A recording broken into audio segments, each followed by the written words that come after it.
একবার এক সিংহের শরীর থেকে দুর্গন্ধ বের হচ্ছিল। সেই সিংহ তার সামনে থাকা একটা হরিণকে জিজ্ঞেস করলো, এই বেটা, দেখ তো আমার শরীর থেকে দুর্গন্ধ বের হয় কিনা।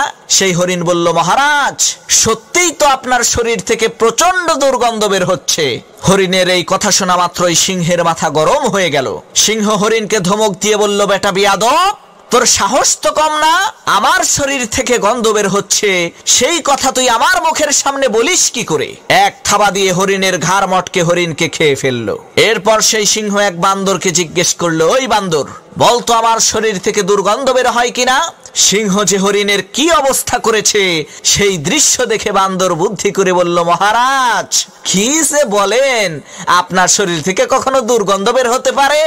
এই কথা আপনাকে কে বলেছে? আমি তো আপনার শরীর থেকে সুঘ্রাণ পাচ্ছি। সিংহ বলল, গাদ্দার, তুই আমার সাথে মিথ্যা কথা বলিস। এই বলে রাগান্বিত হয়ে সেই বান্দরটিকেও খেয়ে ফেললো। এরপর সেই সিংহ এক শিয়ালকে জিজ্ঞেস করলো, এই শিয়াল, তুই বলতো আমার শরীর থেকে দুর্গন্ধ বের হচ্ছে কিনা।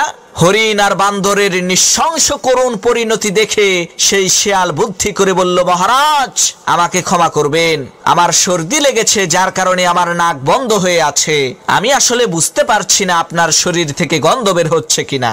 তখন সেই সিংহ শিয়ালকে কিছুই করলো না। প্রিয় বন্ধুরা, এটা কোনো সিংহ আর শিয়ালের গল্প নয়, এটা আমাদের সমাজের বাস্তবতা।